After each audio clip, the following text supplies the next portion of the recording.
مساء الخير. مشكلة دودو وأم عبده. مشكلة دودو السورية شخصيا ما هي إلا مشكلة مفتعلة. الترند هم الاثنين حبوا يأكلوا الناس مقلب، ونجحوا انهم طلعوا اكس بلور، ونجحوا كمان انهم صاروا الترند الاول اليوم في مواقع التواصل الاجتماعي الشامي.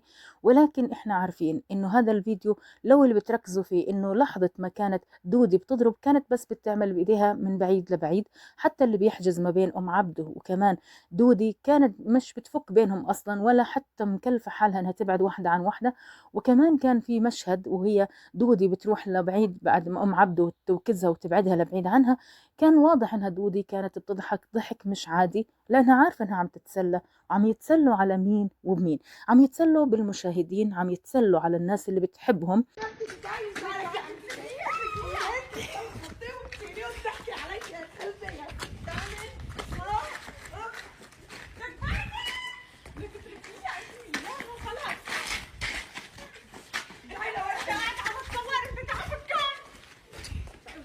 ام عبدو طلعت وصارت تحكي انها هي علمت على دودي، وانها ضربتها ضربة فعلا يعني اخرها موت.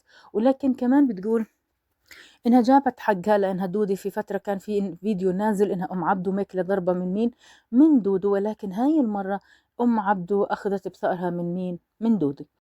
ولد طنطارية ايش الفيديو اللي شفته؟ حيطة دودي كيف اشتيعت ليه؟ اوه يا ابو عبده بردت قلبي، دقيت قتلي ايش قتلي يا ابو عبده، جبت اجله. لكن ابو عبده بتحكي علي وبتجيب سيرتي بالعاطل وبهدلتنا، واخر مره انت صار دودو السورية شخصيا، رغم انها كانت ام عبدو طالعة بفيديو قبل بتدعم دودو وبتحكي عنها حكي كثير حلو، وكانت واقفة معها وبتساندها، الا انه اليوم يقال انه الحرب والعانة بينهم. لكن لما شوفنا الفيديو اللي طالع ترند اليوم انهم بيضربوا بعض بصفوا حساباتهم مع بعض، عرفنا انه الموضوع ما هو الا مشكلة مفتعلة. الترند فاضي، الترند ملوش اي معنى غير انهم يشغلوا الناس والمواقع بكلام فاضي ملوش اي معنى. والله فشلتي. وانا ام عبد الرحمن اخذت بتاني منك ولو بعد ب100 سنه اخذته، بس الحمد لله ما صار له 6 شهور جبتك من شعرك، من شعرك لهالطيق يا دودو شرحته ووضحته وقالت انها ام عبدو اتصلت عليها قالت لها تعالي رح نعمل انا وانتي فيديو ترند عادي وراح تكون امورنا تمام. بتقول لما وصلت هناك ما بشوف الا انها ام عبدو بتباغتني وبتضربني وبتاخدني على اخوانها، وفعلا بدأت تمد ايدها علي. فانا علشان عارف انه هي حامل بالشهر الاول كنت بتفادى اني اضربها، وكنت بحاول اني بس ادفعها عني. ودودو اللي كنا بنقول عنها انها طيبة ومسكينة وعلى نياتها، بتقولكم بالقانون انها ممكن تتجرم جرم جنائي، وانها ممكن تعتبر انها قتلت نفس، اللي هي لو اجت ايدها اثناء المعركة ما بينها وبين ام عبدو على بطنها. طبعا ابو عبدو اللي كان بيصور، لان اساسا نصور فيديو عادي تمام. راحوا قتلوني وكسروا لي الجوال، عم ينتقموا. قال انا بتجيب ايفون، ليش حامله ايفون انا؟ معلنين احنا قبل بمره؟ لا نحن معلنين قبل بمره.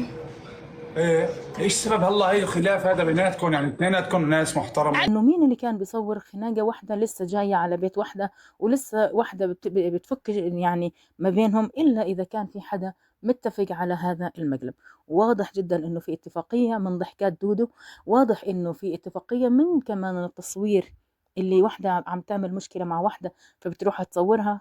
يا جماعه على المواقع دودو مش بس عم تستغل الناس كطيبة قلبها، ولا عم تستغلهم وتستنزف مشاعرهم لآخر قطرة ممكن تشوفوها.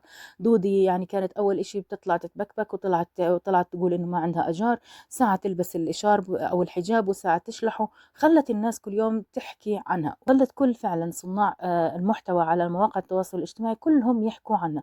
وفضول الناس اللي عند أم عبدو خلوهم يدخلوا عندها، وفضول الناس اللي عندها خلوا كمان عند أم عبدو يدخلوا. يعني الناس اليوم اللي طلعتهم اكس بلور ما هي الا كانت ناس فرحانه انها دودي بتاكل قتله، ولكن انا حاب اخيب املكم واقول لكم انه الموضوع ابدا ما هو الا اتفاق. الموضوع انه في ثنتين ستات حبوا يلعبوا علينا، او على الشباب، او كمان على الناس المراهقه اللي يا ويلي عليهم مش ملحقين كذب من هاي الناس عليهم، وكمان التحايل. ام عبدو طلعت بعديها وبتقول اخذت حقي واحذري انك تلعبي معايا وعمرك ما تحطي راسك براسي. وكمان دودو طلعت وشرحت الموضوع وكانت كثير زعلانة، وعلى انها يا حرام انها اخذت كتلة، ولكن اللي بيدقق بالفيديو بيعرف انهم التنتين عم يكذبوا. بيت ابو عبد الرحمن طلعوني لعندهم، صورنا انا وياهم فيديو مشان يطلعوا ترند على حسابي، وفتحوا بس على اساس اطلع معهم بالبث، ما رضوا اطلع انا معهم بالبث مشان العالم ما تعرف شو اسم صفحتي وتدعمني. قال شو بدي يجيبولك اغراض لابني ويساعدوني انا وابني وهيك، وإن هيك حكوا بس إني شريرين وكذابين. لهاي بتنزع إشارة بهاي من باب حتى إنه في فوضى بالضرب والتراشق، ولا سمعنا حتى لفظ خادش، وإحنا عارفين إنه الاثنين ما بيستحوا يعني إنهم يحكوا. فكيف لما تكون في بينهم مشكلة كبيرة كمان، لازم واحدة منهم كانت يعني مثلا خلينا نقولكم دودو اللي بترقص واللي خلعت الحجاب واللي صارت تبين بطنها، معقولة بيصعب عليها إنها تحكي ولو لفظ خادش واحد؟ أكيد لا.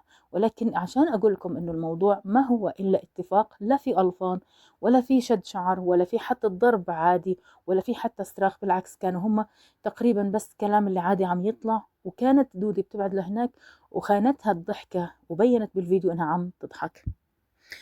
من شعرك لهالطيق يا فندم. وهي الغنات ايش ريحة الحجاب؟ الحاج حط مو شعرك تنطيري. بس الحجاب جايز، مين فات على الحمام؟ مين فات على الحمام ومكب وهي الغنات لا معبده مكب مي. الناس بتطالب دودو إنها تغير من محتواها وإنه محتواها يتم تعديله، ولكن دودو صارت شايفة إنه هذا المحتوى أسهل، هذا المحتوى كثير أسرع بالانتشار، وخصوصا اليوم كمان مع الضرب مع أم عبده، وكمان المشكلة اللي حصلت صاروا على مواقع التواصل الاجتماعي الترند الأول، وكمان على التيك توك اليوم كمان على اليوتيوب ما في صانع محتوى إلا حكى عنهم.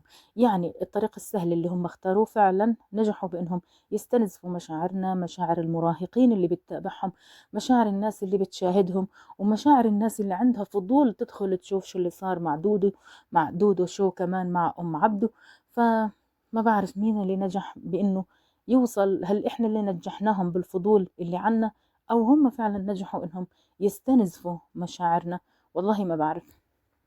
في ناس كتير فرحانة بدودو وفرحانين فوق ما تتخيلوا بدودو، وكمان يعني شايفين ان هاي الضربة كتخليص حق للناس كلها، وانها علشان كانت دايما بتخلع الحجاب وتلبس وتخلع وتلبسه على انه نوع من انواع يعني ها خذي تاركم بتستاهلي، انت ما خليتي للحكي مجال، فخذي هاي الضربات من ام عبدو واعتبريها من الكل كليلة. ولكن في ناس كثير يا حرام متعاطفة، وناس مفكرة انه الموضوع عن جد وانه حرام انتوا تضربوها، يعني شو لكم عندها عشان تضربوها؟ وفي ناس مع ام عبده بتشد على ايديها، برافو عليكي، اكسري عينها، ايوه عرفيها ان الله حق، هاي وحده ما بتستحي وهاي. لكن الاثنين ما بيستحوا للامانه، الاثنين فعلا مسخره، الاثنين هم اللي عاملين المقلب ومتفقين علينا كالكل كليله. هذا هو